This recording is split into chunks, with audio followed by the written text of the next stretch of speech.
और जैसे कॉन्स्टिट्यूशन ने प्रॉमिस किया कि हर एक व्यक्ति को एक लिविंग वेज मिलनी चाहिए, ना कि मिनिमम वेज। लिविंग वेज मतलब कि शिक्षा है, स्वास्थ्य है, खाने पीने का है, घर है, ये सब होना चाहिए सबको मुहैया। ये हमारे कॉन्स्टिट्यूशन में प्रॉमिस किया गया है, लेकिन आज तक वो हुआ नहीं और हम मिनिमम वेज दे के खुश हो जाते हैं कि अब मिनिमम वेज है। आप ये सोचिए, एआई जिस तेजी से आ रहा है, एआई के आने से अभी तक तो जब क्या टेक्नोलॉजी से होता था, फिजिकल लेबर डिस्प्लेस होता था, लेकिन अब मेंटल लेबर डिस्प्लेस हो रहा है एआई के आने से।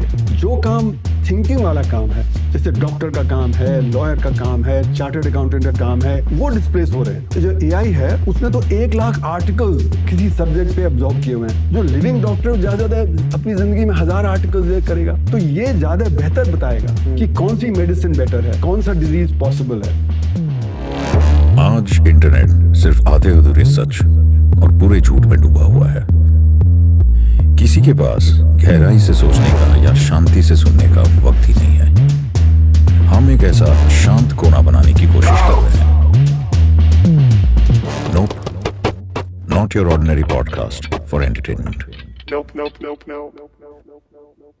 You have been studying the Indian economy for almost 50 years now. मेरा सीधा आपसे एक सवाल है कि हमारी इकोनॉमी की हेल्थ अब क्या है और अगले 10 साल में आप कहाँ देखते हैं उसे जाते हुए?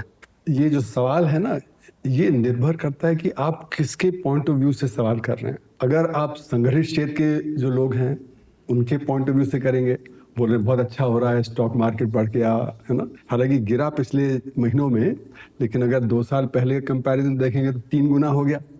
तो जिसकी मतलब 100 रुपए था उसका 300 रुपए हो गया। वो 300 में से हो सकता है 20-25 रुपए कम हो गया, पर फिर भी बहुत हो गया। तो जो हमारा संगठित क्षेत्र है वो वाले लोग बोलेंगे अच्छा कर रहा है, जो असंगठित क्षेत्र वाले हैं वो बोलेंगे बहुत खराब है, उनको बेरोजगारी है, उनमें गरीबी है।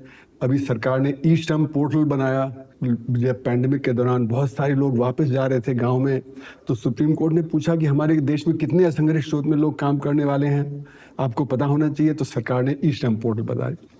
तो प्रधानमंत्री जी ने बताया कि 30 करोड़ लोगों ने ई श्रम पोर्टल में रजिस्टर किया और उसमें से 90% बोलते हैं हम 10,000 रुपए से कम कमाते हैं, यानी कि वो साल में 1,20,000 कमा रहे हैं। तो गरीबी की रेखा के आसपास ही है। उनमें बेरोजगारी है, उनमें गरीबी है। और फिर जो अमीर है खासकर, वो तो हमारे देश में 1% है करीब करीब जो अमीर है। उसके बाद आप मिडिल क्लास ले लीजिए, तो जो 1% अमीर है वो काली कमाई बहुत करता है। काले धन की अर्थव्यवस्था बहुत तेज है हमारे देश में। हर जगह लोग काली कमाई कर रहे हैं, देश से पैसा बाहर निकाल लेते हैं। और ग्लोबल फाइनेंशियल आर्किटेक्चर ऐसा है कि आप उसके चलते हुए हवाला के जरिए, लेयरिंग के जरिए आप देश से पैसा बाहर निकाल लेते हैं। तो यहाँ पे टैक्स नहीं देना पड़े तो बाहर कर लेते हैं अपना, है ना। तो ये जो तबका है जो ऊपर का 3-4% है, वो तो कहेगा बहुत अच्छा कर रहा है अर्थव्यवस्था। जो नीचे का तबका है वो कहेगा कि हमें तो बहुत परेशानी है, हमारे बच्चों को काम नहीं मिल रहा है ना। तो जैसे कि अगर आप देखें तो 2016 में पियोन की नौकरी उत्तर प्रदेश में निकली 360, तो उसके लिए 23 लाख लोगों ने अप्लाई किया, बच्चों ने। हाँ, उसमें से 380 जो पीएचडी थे, आपने पीएचडी कर लिया और आप पियोन की नौकरी के लिए अप्लाई कर रहे हैं, है ना। 2 lakh BTech, MTech, BCom, MCom थे, तो आपने ये बीटेक, एमटेक कर लिया और आप पियोन की नौकरी करने को तैयार है, क्योंकि आपको जो सही ढंग का काम नहीं मिल रहा जो आपकी डिग्री के अप्रोप्रिएट है। उसी तरह रेलवे की 35,000 नौकरी निकली 2019 में, उसमें 1.25 करोड़ लोगों ने अप्लाई किया 35,000 नौकरी के। और फिर बाद में राइटिंग हो गई, क्योंकि सिर्फ 7 लाख लोगों को इनवाइट किया जाए इंटरव्यू के लिए 3 साल बाद। तो ये दिखा रहा है कि हमारी जो बेरोजगारी है यूथ में खासकर, वो बहुत ज़बरदस्त है और उसका असर हमारे यूथ पे बहुत बुरा पड़ रहा है, क्योंकि यूथ बेचारा सारा टाइम मोबाइल फ़ोन पे लगा हुआ है। 15 से 29 साल के बच्चे हैं, जितने शिक्षित ज़्यादा हैं उतनी बेरोजगारी ज़्यादा है। तो परिवार परेशान है, माता पिता बोल रहे हैं आपको इतना पैसा खर्च किया, आपको जो प्रयागराज भेजा, आपको जो मुखर्जी नगर भेजा दिल्ली में, है ना, इतना पैसा खर्च हो गया, कोटा भेजा, और आप तो गुड फॉर नथिंग है, तो आप ही में कुछ दोष होगा। अब बच्चा वैसे ही परेशान है, उसको काम नहीं मिल रहा और घर में भी परेशानी बढ़ गई। तो अब बच्चे बहुत सारा लेवल पे ड्रग्स और ड्रिंकिंग में चले गए, सब्सटेंस अब्यूज में। अब काम नहीं है, पैसा नहीं है, तो छीना झपटी हो रही है। तो बिहार की स्टडी हुई, वो दिखा रही है कि ये बच्चों में छीना झपटी हो रही है, बिहार में हालात और ज़्यादा खराब हैं। तो ये जो सोशलॉजिकल इफेक्ट हो रहा है, इसका एक पॉलिटिकल इफेक्ट भी है कि पॉलिटिकल पार्टीज इन बच्चों को अपने काम में लगा ले रही हैं, उल्टे सीधे चीज़ों में। वो अपना प्रोपेगेंडा करने में और तरह तरह से वो लगा रही हैं, तो उनको बरगला भी रही हैं कि बच्चे और ज़्यादा बिगड़ जाएंगे। तो इसलिए मैं कहता हूँ कि हम किसके पॉइंट ऑफ व्यू से अर्थव्यवस्था को देख रहे हैं। तो ये तो अलग अलग तबके हो गए। तो ओवरऑल जो आर्चिंग व्यू होगा वो हमारा मैक्रो का पॉइंट ऑफ व्यू होगा। अब मैक्रो में क्या हो रहा है कि हमारा संघर्ष क्षेत्र बढ़ रहा है, लेकिन जितना संघर्ष क्षेत्र बढ़ रहा है वो असंघर्ष क्षेत्र घट रहा है। जैसे उदाहरण के तौर पे आप ले लीजिए कि हमारा जो सेकंड बिगेस्ट एम्प्लॉयर है वो ट्रेड सेक्टर है। अब ट्रेड सेक्टर में अगर आप देखें तो ई कॉमर्स बड़ी तेजी से बढ़ रहा है, उसमें 20% 30% का ग्रोथ हो रहा है, जबकि सरकार कह रही है ऑफिशियली 6.5% का ग्रोथ हो रहा है पिछले, अगर आप जो 7-8 साल का एवरेज लें तो वो अगर 20-30% बढ़ रहा है तो कोई सेक्टर घट रहा होगा। तो कौन है? आपका नेबरहुड स्टोर है। हम तो अपने घर में ही देखते हैं कि हम लोग पैंडेमिक के पहले कुछ भी ई कॉमर्स से नहीं ऑर्डर करते थे और आज 90% हम ऑर्डर करते हैं, नेबरहुड स्टोर नहीं जा रहे। तो नेबरहुड स्टोर गिर रहा है और ई कॉमर्स बढ़ रहा है। उसी तरह रिपोर्ट आ रही है टेक्सटाइल सेक्टर से, लेदर गुड सेक्टर से, प्रेशर कुकर इंडस्ट्री से, ये बड़े बड़े एम्प्लॉयर जो हैं कि वहाँ पे ऑर्गेनाइज सेक्टर बढ़ रहा है और अनऑर्गेनाइज सेक्टर गिर रहा है। तो ये जो गिरावट है अनऑर्गेनाइज सेक्टर में वही परेशानी का सबब है कि वहाँ पे बच्चों को काम नहीं मिल रहा है, वहाँ पे जो परेशानी बढ़ गई है और साथ में दाम भी बढ़ रहे हैं। तो एक तरफ आपका काम नहीं मिल रहा, परिवार की आमदनी कम है और फिर दाम बढ़ जाते हैं तो आपकी जो परचेजिंग पावर है और कम हो जाती है। तो मेरा जो मालिश करने वाला आता है हफ्ते में एक बार, वो कई बार आके बोलता है जी अब तो इतने दाम बढ़ गए, मैं तो सब्जी नहीं खरीद पा रहा। मेरे बच्चे बोलते हैं जी कुछ तो सब्जी तो खरीदना चाहिए। तो जो नीचे का तबका है उसको जो बेरोजगारी से परेशानी है, उसको परेशानी है दाम बढ़ने से। तो ये सारी चीजें मिला के जो हमारा आम आदमी है, जिसको हम कहते हैं जो 95% जो लोअर मिडिल क्लास और गरीब तबका, उसको परेशानी है। उसका पॉइंट ऑफ व्यू सरकार लेती नहीं। क्यों नहीं लेती? क्योंकि सरकार के जो आंकड़े हैं जीडीपी के बढ़ने के, वो सिर्फ संघर्ष क्षेत्र के आधार पे हैं। तो वहाँ उस संघर्ष क्षेत्र के आधार पे बोलती है जी 6.5% की ग्रोथ हो रही है, 7% की हो रही है और हम तो दुनिया में सबसे तेज बढ़ती बड़ी अर्थव्यवस्था है। तो सरकार तो खुश है कि भाई हमने पैंडेमिक को भी झेल लिया, हमने यूक्रेन के युद्ध को भी झेल लिया, पैलेस्टाइन का युद्ध भी झेल लिया और पॉलिसी के चलते हुए हमने तो अर्थव्यवस्था को इतना अच्छी उस पर पहुंचा दिया। लेकिन उसमें असंघर्ष क्षेत्र नहीं आ रहा। तो हमारे जो आंकड़े हैं वो सही नहीं होने की वजह से हम असंघर्ष क्षेत्र को अदृश्य कर दिया है, पॉलिसी में भी अदृश्य कर दिया है और हमने उसमें जो डेटा में भी अदृश्य कर दिया है। और इसको मैं कहता हूं कि colonisation of the unorganised sector. जैसे कॉलोनियल रूल में जो ब्रिटिश थे उन्होंने हमारा मार्केट कैप्चर किया, तो लैंकेस्टर से, मैनचेस्टर से माल आता था। हमारे यहाँ टेक्सटाइल सेक्टर खत्म हो गया, हमारे यहाँ शिप बिल्डिंग सेक्टर में परेशानी आ गई, मेटलर्जी में परेशानी आ गई। जो डी इंडस्ट्रियलाइजेशन का डिबेट है 1860 से लेकर 1890 का, तो वो हमारा जो इकोनॉमी डाउन हुई और ब्रिटेन की इकोनॉमी अच्छी कर रही थी क्योंकि वहां से माल आ जाता था।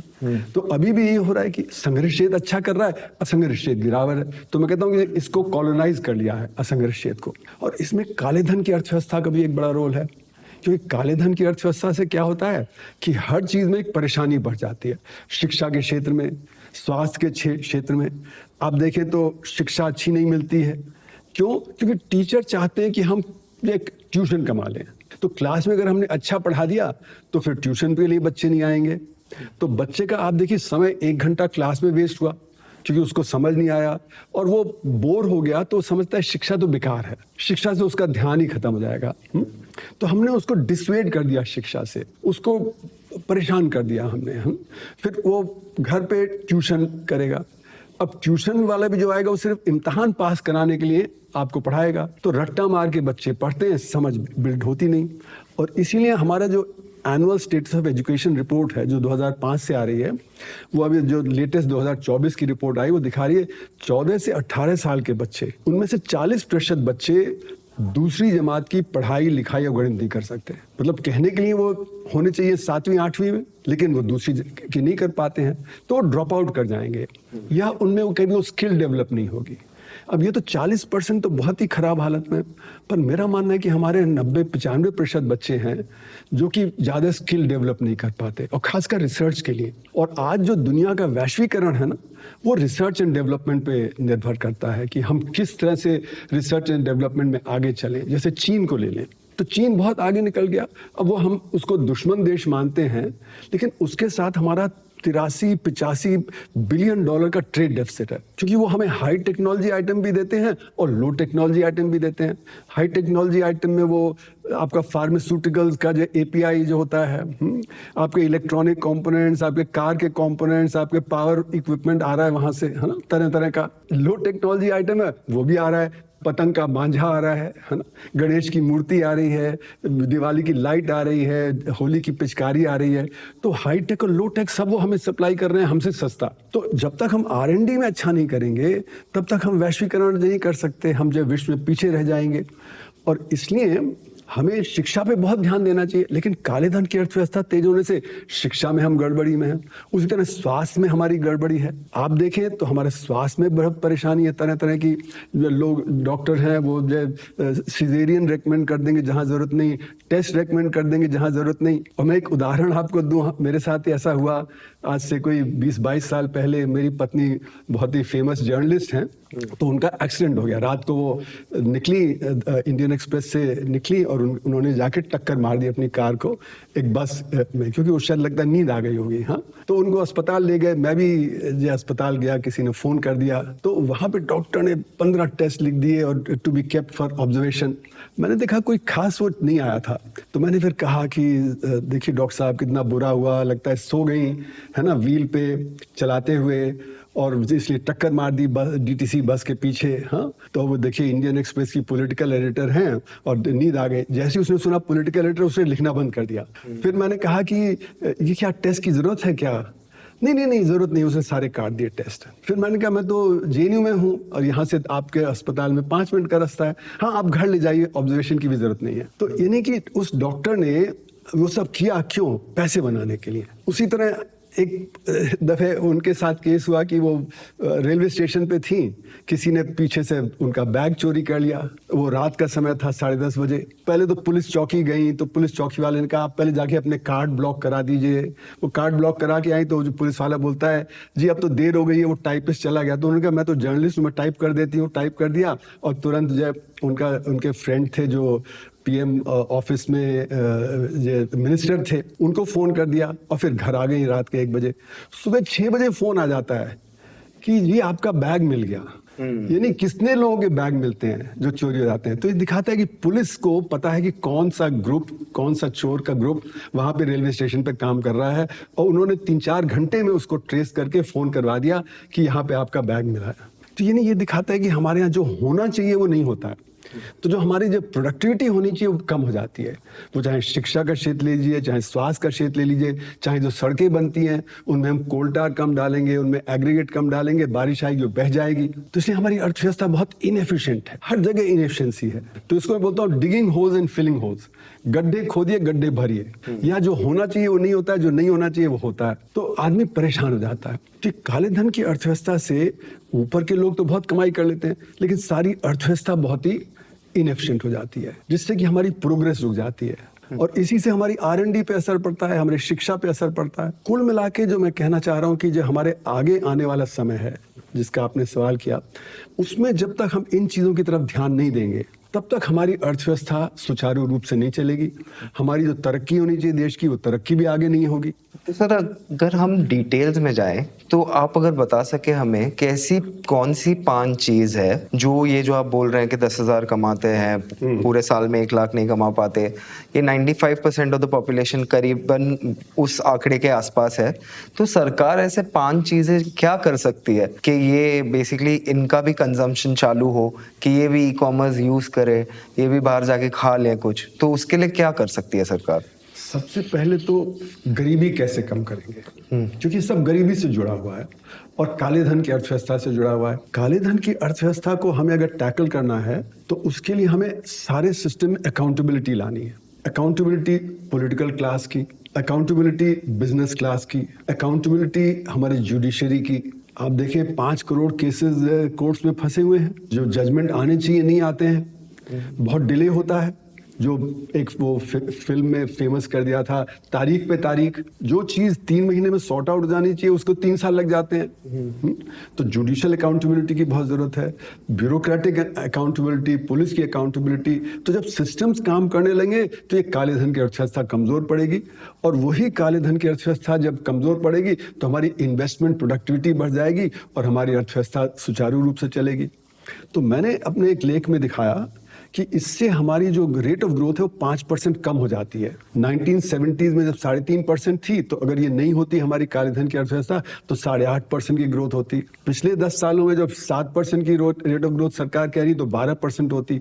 तो अगर आप 5% ऐड कर दें हर साल तो आज हमारी अर्थव्यवस्था 8 गुना बड़ी होती। तो $3 ट्रिलियन की जगह वो 24-25 ट्रिलियन डॉलर की होती, अमेरिका की अर्थव्यवस्था के बराबर। और हम हर एक व्यक्ति 8 गुना ज्यादा बेहतर होता, रोजगार पैदा होता, क्योंकि अगर $3 ट्रिलियन की जगह 24 ट्रिलियन डॉलर होती तो हमारे यहाँ उतना रोजगार भी पैदा होता, उतनी आमदनी भी पैदा होती।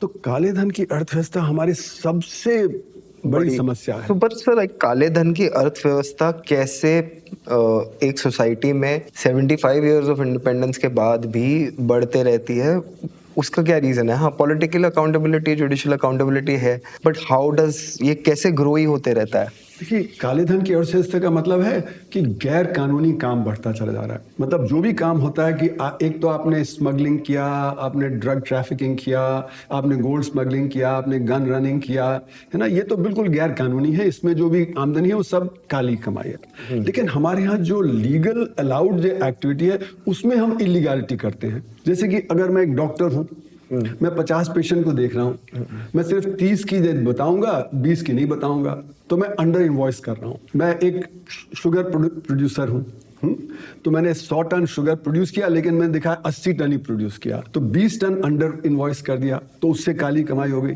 अगर मैंने जैसे कि कुछ उत्पादन किया चीनी का, तो मैंने कितना गन्ना खरीदा वो मैं कम दिखा दूंगा, वो सॉरी ज्यादा दिखा दूंगा, है ना, तो मेरा कॉस्ट ज्यादा आएगा। उसी तरह मेरे वर्कर 100 हैं, मैं दिखा दूंगा 150 हैं। इसका बड़ा उदाहरण है कि सत्यम के केस में पाया गया कि 12,000 फिक्टिशियस एम्प्लॉयज थे, जब थे एक्चुअली में 42,000, तो दिखा दिया 54,000, तो 12,000 की तनख्वाह निकाल ली।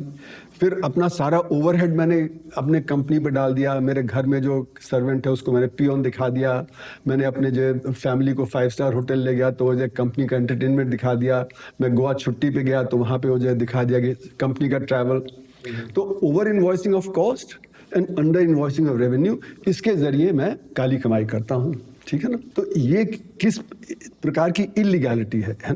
मतलब कि आपकी एक लीगल एक्टिविटी, मतलब आप जैसे कि उत्पादन कर रहे हैं, आप कृषक हैं, आप कोई और जो एक्टिविटी फाइनेंस का कर रहे हैं, ये सब तो अलाउड है एक्टिविटी। तो लीगल एक्टिविटी में भी इलीगैलिटी चल रही है। तो इस सवाल है कि इलीगैलिटी इतनी बड़ी कैसे हो गई? ये इलीगैलिटी बड़ी होने का मतलब है कि जो लोग इंचार्ज हैं हमारे समाज के, वो इसमें इन्वॉल्व हैं। तो जैसे पॉलिसी मेकर हो गया पॉलिटिशियन, फिर हमारा बिजनेसमैन हो गया, और फिर हमारा जो एग्जीक्यूटिव है, पुलिस, ब्यूरोक्रेसी और जुडिशरी, ये तिगड़ी मिलके काले धन की अर्थव्यवस्था चलाती है। अगर इनमें से एक भी अलग हो जाए तो काले धन की अर्थव्यवस्था नहीं चल सकती। जब तक ये तिगड़ी है, और इस तिगड़ी में जो क्रिमिनल एलिमेंट है वो 1990 में एक किताब आई थी बीवी कुमार की, जो intelligence chief, customs intelligence chief थे। उन्होंने बताया कि 1983 के बाद क्रिमिनल एलिमेंट्स इसमें आ गए हैं। जो तो बिजनेसमैन क्रिमिनल है या पॉलिटिशियन क्रिमिनल है, तो ये जो तिगड़ी है ये चला रही है। तो इसी ने मैंने कहा कि इनकी अकाउंटेबिलिटी जब तक नहीं होगी तब तक ये चलता रहेगा, इलीगैलिटी बढ़ती जाएगी। तो उसके लिए कैल्डोर आए थे कैम्ब्रिज से, उन्होंने 1955-56 से बताया कि 4 से 5% जीडीपी का ब्लैक इकोनॉमी है। फिर हमारी वांचू कमेटी आई 1970 में, उन्होंने बताया कि ये 7% हो गई। फिर हमारी national institute of public finance and policy की स्टडी आई 1985 में कि 1980-81 में वो 18 से 21% हो गई है। फिर मैंने अपनी किताब में बताया कि वो 40% हो गई है। फिर मेरा ईपीडब्ल्यू में आर्टिकल आया, उसमें बताया 62% हो गई। यानी कि आज 350 लाख करोड़ की अर्थव्यवस्था में करीब 200 लाख करोड़ रुपए की काली कमाई चल रही है। तो ये बहुत बड़ा एक वो है जिसकी वजह से हमारे अर्थव्यवस्था ठीक से काम नहीं कर रही। तो ये अकाउंटेबिलिटी जब आएगी तभी ये इलीगैलिटी कम होगी। सर, पर अकाउंटेबिलिटी के लिए मेजर्स क्या हों कि जैसे अभी मैक्सिमम तो कैश खर्चा किस में होता है? लेबर को, जो ये 95% लोग हैं उनको कैश में आप पैसे देते हो, जैसे मतलब सीमेंट, लैंड, प्रॉपर्टी, जो भी चीज़ें हैं उसमें कैश बहुत यूज़ होता है, जैसे कम भरा जाए प्रॉपर्टी टैक्स या जो भी इनके तरीके होते हैं। ऐसा तो हम कोई लॉ नहीं ला सकते कि आप 10 बोरी से ज़्यादा सीमेंट की कैश से नहीं खरीद सकते। नहीं, देखिए, जैसे कि कई देश हैं जहाँ पे कि काले धन की अर्थव्यवस्था बहुत कम है, जैसे स्वीडन हो गया या न्यूजीलैंड हो गया, है ना, या अगर आप देखें तो वेस्टर्न नेशंस में भी कई हैं, जैसे जर्मनी वगैरह हैं जहाँ पे कि बहुत कम है काले धन की अर्थव्यवस्था। अगर अमेरिका देखें, ब्रिटेन देखें, वहाँ पे भी 5% है, हमारे यहाँ तो 60-62% है ना। तो वहाँ पे क्यों है? क्योंकि वहाँ पे सिस्टम्स जो हैं उनमें अकाउंटेबिलिटी आ गई। जैसे कि अभी आप उदाहरण के तौर पे देखें कि 2014-15 में हाउस ऑफ लॉर्ड्स में कुछ जो लॉर्ड्स थे उन्होंने 1000, 1500, 2000 पाउंड को गबन किया, अपने घर में कुछ काम करा लिया। जैसे ही बात खुल के आई उन्होंने रिजाइन करना। तो यानी कि पब्लिक प्रेशर होता है। तो जब तक कि पब्लिक प्रेशर नहीं होगा तब तक वो अकाउंटेबिलिटी नहीं आती है। आज हम देखते हैं कि हम करप्ट लोगों के लिए वोट करते हैं क्योंकि वो हमारा कास्ट का है, हमारी कम्युनिटी का है। हम ये नहीं देखते कि उसकी अकाउंटेबिलिटी ज़रूरी है। उसी तरह जैसे बिजनेस हैं, तो जो बोर्ड ऑफ डायरेक्टर्स हैं वो जो ओनर्स हैं वो अपॉइंट करते हैं। हालांकि कहने के लिए कुछ इंडिपेंडेंट डायरेक्टर्स भी होते हैं, पर जैसे सत्यम के केस में कैबिनेट सेक्रेटरी जो बोर्ड ऑफ डायरेक्टर में थे, IBS जो बड़ा फेमस बिजनेस का स्कूल है, उनके डीन वहाँ पे जो थे, बेसिकली वो साइन सिर्फ कर देते हैं। वो ये नहीं देखते कि हमें बिजनेस सही ढंग से चलाना है, अकाउंटेबल होना है, हमारे शेयर होल्डर्स के लिए अकाउंटेबिलिटी होनी चाहिए, पब्लिक के लिए अकाउंटेबिलिटी होनी चाहिए। उसी तरह जुडिशरी है, उसमें अब मतलब अभी तो ये केस निकला कि एक जज के घर में करोड़ों का पैसा मिला, लेकिन ऐसा पहले भी हो चुका कि जे वहाँ पे एक हाई कोर्ट में, जो पंजाब हरियाणा हाई कोर्ट में, वहाँ पे एक जज के घर में 15 लाख रुपए पहुँच गया। वो गलती से किसी और के लिए था, उस जज के यहाँ पहुँच गया। फिर उसी तरह एक जज पकड़ा गया, वो किसी से लिखवा देता था, जो पार्टी थी वही लिख के आ जाती थी जजमेंट। तो ऐसे कई सारे केसेस आते रहते हैं कि जुडिशियल अकाउंटेबिलिटी नहीं है।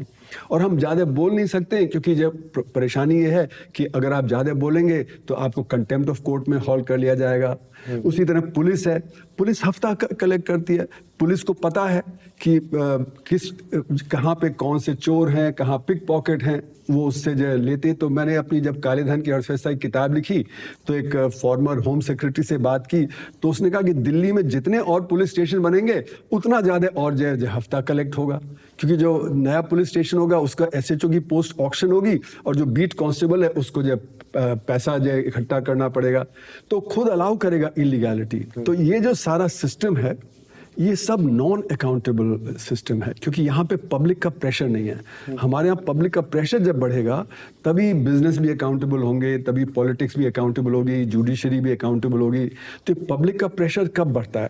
जबकि सोशियो पॉलिटिकल इकोनॉमिक मूवमेंट्स होते हैं वो कॉन्शियसनेस रेज करते हैं इसकी। तो जब तक पब्लिक कॉन्शियस नहीं बढ़ेगी तब तक नहीं होगा। तो इसका उदाहरण है कि आप ब्रिटेन में देख लीजिए, ब्रिटेन का 1810, 1820, 1830 का अगर आप देखें तो उस समय चार्ल्स डिकेंस, वॉल्टर स्कॉट की नॉवेल्स वगैरह पढ़ें तो बिल्कुल जैसे हमारे यहाँ हालात हैं उसी तरह के हालात वहाँ पे थे। उनको भी 100 साल लगा मूवमेंट्स को ये सब चेंज करने में। अगर आप जॉन गॉलब्रेथ को पढ़ें तो बता रहे कि 1860, 1817, 1880 में ये रॉकफेलर, फोर्ड, कार्नेगी या मेलन ये रॉबर बैरन्स थे। ये कंपनियां फ्लोट करते थे, उनको डुबा देते थे और पैसा पब्लिक का ले लेते थे, तो इनको रॉबर बैरन्स कहा गया। तो फिर अपनी इमेज को क्लीन करने के लिए इन्होंने Rockefeller foundation, Ford foundation, Carnegie Mellon university वगैरह क्रिएट किए। तो वहां पे भी 70-80 साल लगे। तो मैं ये नहीं कहता कि हमको 70-80 साल वेट करना चाहिए, मैं कहता हूँ जितने लोग एक्टिव होंगे उतनी जल्दी चेंज आएगा। But economy is a public consciousness issue. लोगों में चेतना होनी चाहिए कि वो काला धन ना जनरेट करे। और जैसे बाहर के देशों में आपका एजुकेशन या हेल्थ या जो आपकी लाइफ के सबसे बड़े हर्डल्स है जो आ सकते हैं आपके सामने, वो पब्लिकली अवेलेबल है, फ्री, तो इसीलिए लोग टैक्स दे देते हैं 40%। क्या ये है रीज़न? नहीं, ऐसा कि जो टैक्सेशन होता है ना वो डिपेंड करता है कि आपको सोशल जस्टिस लग रहा है नहीं समाज में। हमारे देश में सबको लगता है कि इनजस्टिस है। धीरू भाई अंबानी को भी लगता है इनजस्टिस है और गरीब आदमी जो सड़क पे सो रहा है उसको भी लगता है इनजस्टिस है।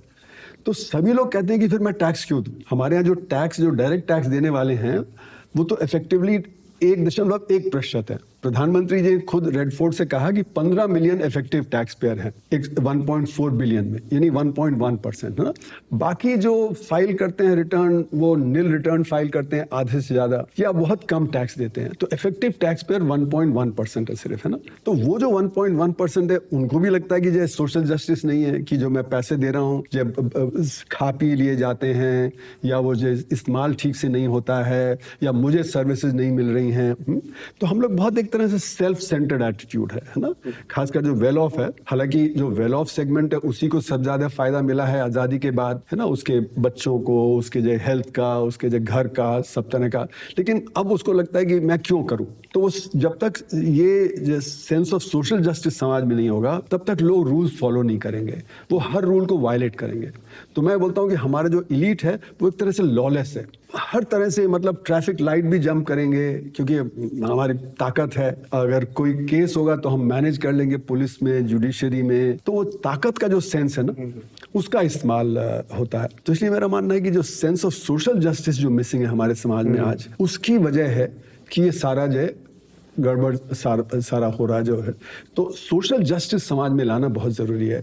खासकर जो नीचे का तबका है, वो जो सोशल जस्टिस होगा तो डिमांड करेगा कि इलेक्शन में भी सही लोग खड़े हों। अभी तो वोट कर देता है, जो भी उसके कम्युनिटी का है, जो भी उसके कास्ट का है, उसके लिए वोट कर देगा, चाहे वो करप्ट है। और यहाँ तक कि जो ज़्यादा करप्ट है वो गलत काम भी आपका कर देगा। जो ऑनेस्ट आदमी को आप वोट करेंगे तो वो तो आपका गलत काम नहीं करेगा। तो आज लोग गलत आदमी के लिए भी वोट करने को तैयार हैं।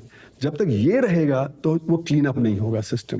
बट सर, एक सोसाइटी में जहाँ पे बहुत ज़्यादा इनइक्वालिटी है, वहाँ पे अगर सरकार कैश स्कीम्स लेके आती है जनता के लिए, तो क्या वो अच्छी बात है या क्या वो खराब बात है? बिकॉज हमारा इस पे क्या पॉइंट ऑफ व्यू है, वो इलेक्शन टू इलेक्शन चेंज होता है। ये जो हो रहा है आज समाज में ना, जनता का विश्वास उठ गया पॉलिटिशियन से। वजह ये कि आज़ादी के बाद हम लोग जो नीतियाँ अपनाई वो ट्रिकल डाउन पे आधारित थी, कि ऊपर ऊपर डेवलपमेंट हो जाएगा और उससे ट्रिकल डाउन हो जाएगा तो सब ठीक हो जाएगा। तो ये सोचा गया था कि एडवांस सेक्टर को हम बढ़ाते रहेंगे, है ना, और वो बैकवर्ड सेक्टर को एब्जॉर्ब करता रहेगा। लेकिन वो हुआ नहीं, क्योंकि ये जो मॉडल था, ये यूरोप का मॉडल था 1820-1840 का। उस समय टेक्नोलॉजी में बहुत फर्क नहीं था, एडवांस टेक्नोलॉजी बैकवर्ड टेक्नोलॉजी में। अब जो 1950 में एडवांस टेक्नोलॉजी बैकवर्ड टेक्नोलॉजी में बहुत अंतर है। तो इसलिए एडवांस सेक्टर तो एडवांस किया, लेकिन उसमें रोजगार पैदा नहीं होता, क्योंकि बहुत ज्यादा ऑटोमेटेड है, बहुत ज्यादा मैकेनाइज्ड है ना।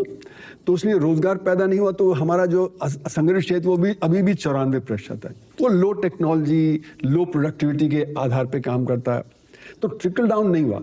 तो अब जो जनता है वो कहती है कि इलेक्शन में कि भाई हमें तो मिला नहीं, और आगे लॉन्ग टर्म प्रोमिसेस में अभी हमारा विश्वास नहीं है, तो आज मुझे क्या मिलेगा। तो आज के लिए कोई लैपटॉप देगा, तो कोई साइकिल देगा, तो कोई जो कैश देगा, तो कोई बस राइड फ्री देगा। उसके आधार पे पॉलिटिकल पार्टीज लुभा रही हैं। तो जैसे कि 2019 के इलेक्शन के पहले, 2022 के इलेक्शन के पहले कुछ पार्टियों ने हम लोगों से कहा कि कुछ मदद उनकी कर दें मैनिफेस्टो ड्राफ्टिंग वगैरह में। तो हमने जो अच्छी चीज़ें बता सकते थे कि इस प्रकार से अर्थव्यवस्था चलनी चाहिए, वो सुझाई। तो अंत में वो नेताओं ने कहा नहीं, ये बताइए आज हम क्या दे सकते हैं। तो आपके क्या सजेशंस थे? तो हमारे सजेशन थे कि रोजगार पैदा होना चाहिए। रोजगार पैदा करने के लिए क्या करना चाहिए, क्योंकि ये जो सारी स्कीम्स हैं, इनमें रोजगार पैदा लॉन्ग टर्म में नहीं होगा। आज तो आपको हाथ में मिल गया, लेकिन जो इन्वेस्टमेंट होना चाहिए जिससे रोजगार पैदा होगा, जिससे आपके हालात बेहतर होंगे, वो नहीं होगा। तो अगर हमने आज साइकिल दे दी, उस परिवार की जरूरत है क्या साइकिल की? उस परिवार की हो सकता है कुछ और जरूरत हो। अगर हम उसको रोजगार देंगे तो उसकी आमदनी बढ़ेगी, तो खुद अपनी जो रिक्वायरमेंट को जो डील कर लेगा। और जैसे कॉन्स्टिट्यूशन ने प्रॉमिस किया कि हर एक व्यक्ति को एक लिविंग वेज मिलनी चाहिए, ना कि मिनिमम वेज। लिविंग वेज मतलब कि शिक्षा है, स्वास्थ्य है, खाने पीने का है, घर है, ये सब होना चाहिए सबको मुहैया। ये हमारे कॉन्स्टिट्यूशन में प्रॉमिस किया गया है, लेकिन आज तक वो हुआ नहीं। और हम मिनिमम वेज दे के खुश हो जाते हैं कि अब मिनिमम वेज है, पर मिनिमम वेज भी बहुत लोगों को इम्प्लीमेंट नहीं होती है। तो इसलिए जनता का विश्वास जो उठा है हमारी नीतियों से, कि भाई ऊपर ऊपर तो आपने बहुत डेवलप कर लिया, जिससे गैर बराबरी बहुत हो गई, संघर्ष क्षेत्र बहुत अच्छा कर गया, असंघर्ष क्षेत्र वहीं रह गया।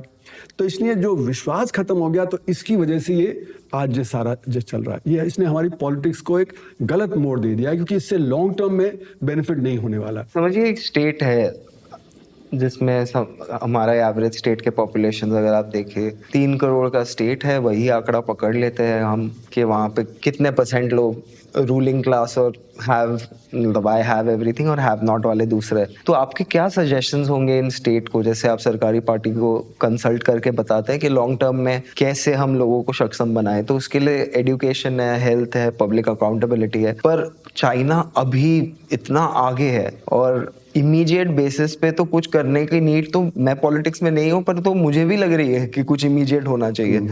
तो इन अ 10 to 15 ईयर होराइजन ऐसी क्या चीजें हैं जो एक स्टेट कर सकता है कि जैसे स्तर बढ़े, लोगों का कंजम्पशन बढ़े उनका? तो देखिए, आपने सही बोला, चीन और भारत के प्रति व्यक्ति आय में 1990 में कोई अंतर नहीं था और अब वो 5 गुना हो गया है। तो मतलब 1990 से अब 35 साल में वो हमसे 5 गुने आगे निकल गए हैं। नहीं तो हम लोग एक ही लेवल पे थे। उसी तरह 1947 में अगर आप देखें तो साउथ ईस्ट एशिया के देश, चाहे वो कोरिया हो, थाईलैंड हो, मलेशिया हो, सिंगापुर हो, हम सब एक ही लेवल पे थे। गरीबी, शिक्षा का अभाव, स्वास्थ्य का अभाव, सब एक ही लेवल पे था।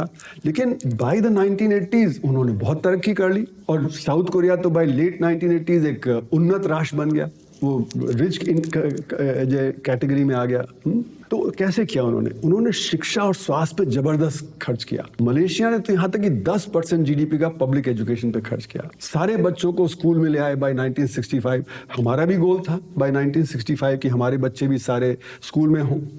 लेकिन अभी भी चाइल्ड लेबर है हमारे यहाँ, यानी कि सब बच्चे नहीं हैं। और जैसे कि एसर की रिपोर्ट दिखा रही है कि 14 से 18 साल के बच्चे 40% तो दूसरी जमात की पढ़ाई लिखाई गणित नहीं कर पाते हैं। तो हमारा शिक्षा बहुत कमजोर, स्वास्थ्य बहुत कमजोर। शिक्षा स्वास्थ्य के होने से क्या होता है कि लेबर प्रोडक्टिव हो जाता है, तो लेबर की प्रोडक्टिविटी वहां पे अच्छी हो गई। चीन, जिसको ओपियम ईटर बोला जाता था, ब्रिटिश ने ओपियम इंट्रोड्यूस किया बहुत बड़े स्केल पे चीन में, तो 1947-48 में मतलब वहां पे उनको सबको ओपियम ईटर, आज वो वर्ल्ड बीटर है, उनकी प्रोडक्टिविटी जबरदस्त है। तो अगर हम शिक्षा और स्वास्थ्य पे ध्यान देंगे तो लेबर जो आएगा वो प्रोडक्टिव होगा और वो उसकी कैपेसिटी होगी कि कुछ वो और भी कर सकता है, कुछ उसमें कैपेसिटी होगी कि वो एंटरप्रेन्योरशिप भी कर सकता है। और दूसरा, रोजगार भी पैदा होता है, क्योंकि शिक्षा और स्वास्थ्य में बहुत रोजगार होता है। तो एक तो शिक्षा और स्वास्थ्य को हमें जबरदस्त तवज्जो देनी चाहिए।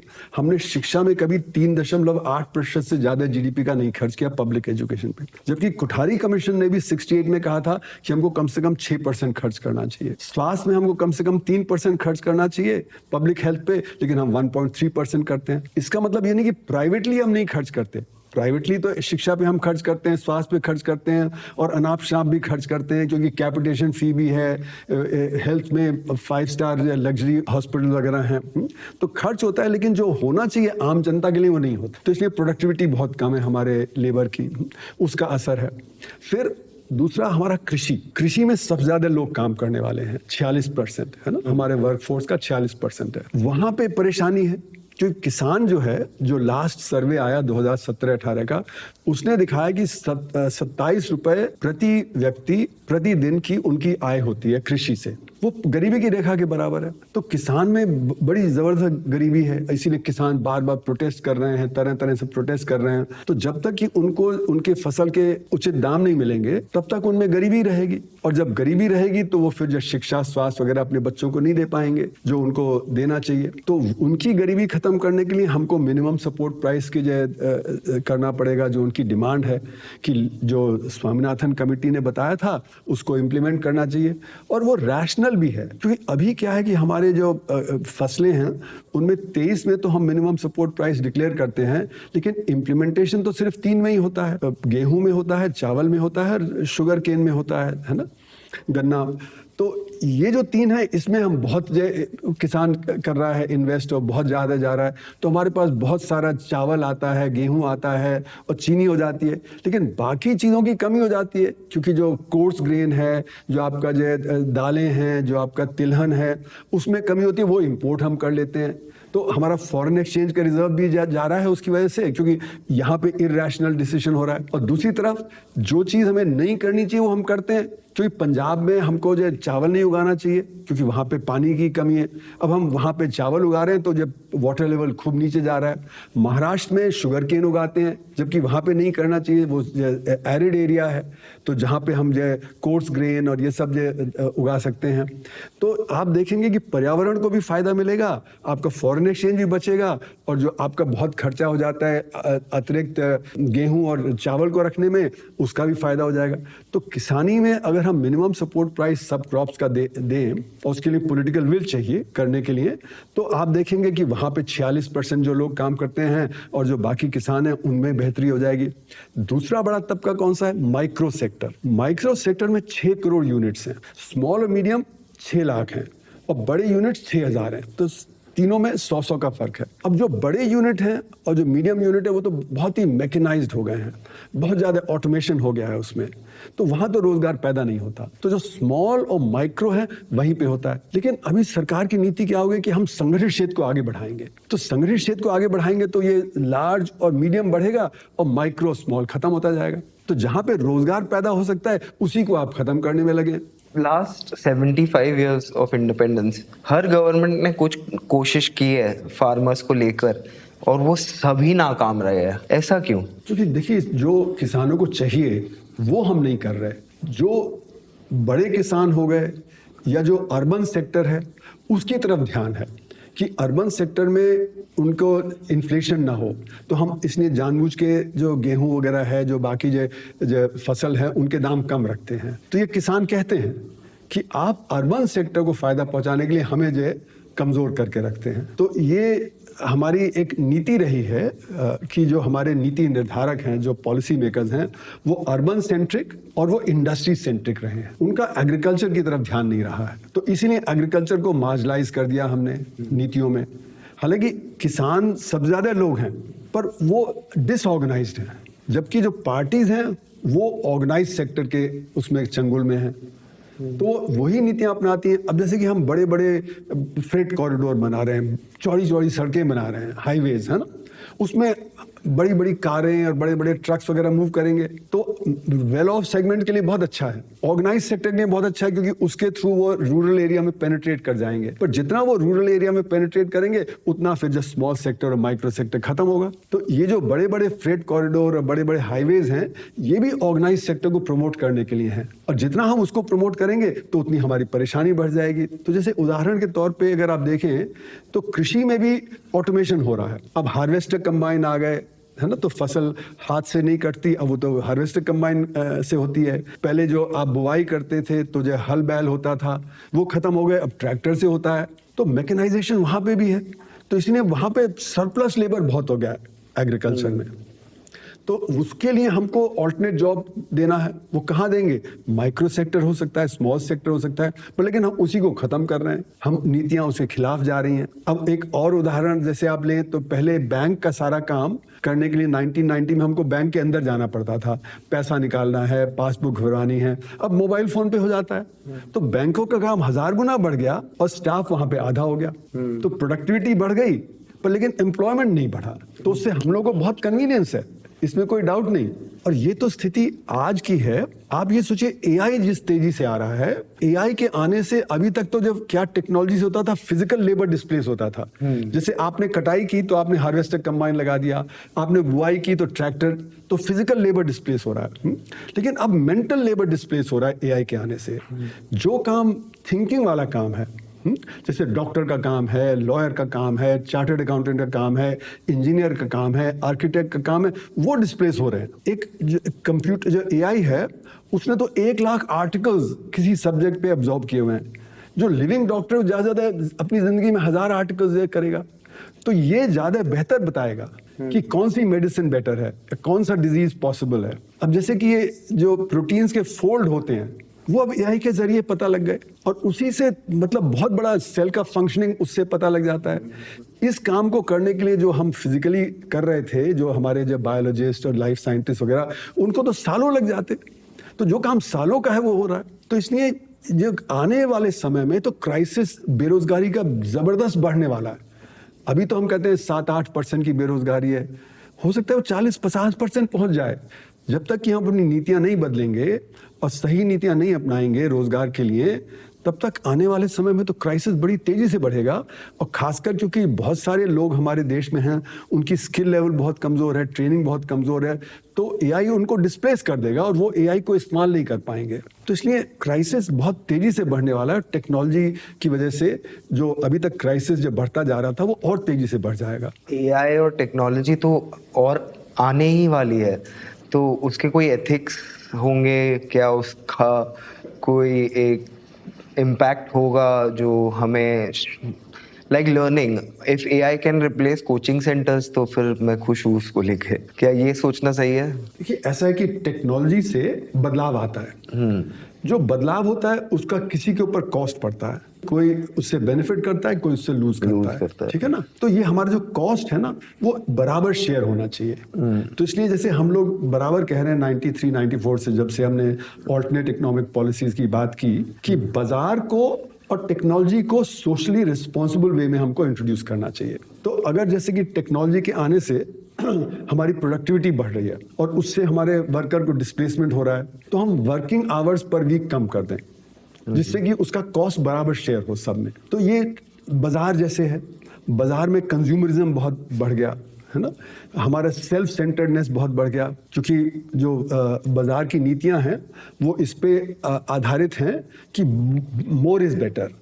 मोर इज बेटर मतलब कि मेरे पास एक शर्ट है तो दूसरी शर्ट, एक कार है तो दूसरी कार, एक घर है तो दूसरा घर, और उसी से फिर पर्यावरण पे असर पड़ रहा है, उसी से क्लाइमेट चेंज हो रहा है, उसी से और परेशानियां आ रही हैं। तो हमारा जो बाजारीकरण जो हो रहा है, जो वैश्वीकरण आज बाजारीकरण है, उससे हम सेल्फ सेंटर्ड होते चले जा रहे हैं, हम सिर्फ अपना गेन देख रहे हैं। तो लालच तो हरदम होता था, लेकिन अब एक लालच को एक नए लेवल पे ले जाएंगे, आप जितना मर्जी कमा लें। तो इसलिए आज जेफ बेजोस और ये इलॉन मस्क मतलब हंड्रेड्स बिलियंस ऑफ डॉलर्स कमाते हैं। हमारे यहाँ अडानी, अंबानी, लाखों करोड़ उनकी वेल्थ है।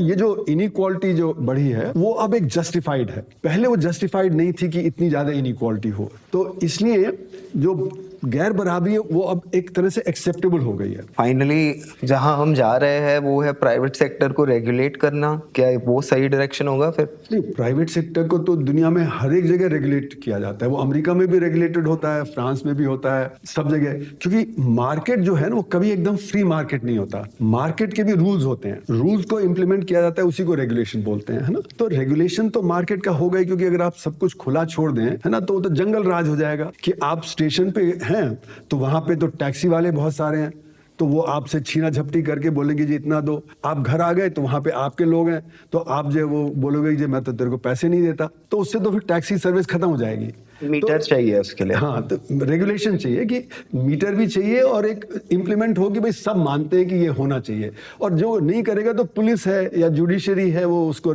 करेगी, है। तो बाजार भी एक रेगुलेशन में ही चलता है, बाजार बिना रेगुलेशन के नहीं चलता।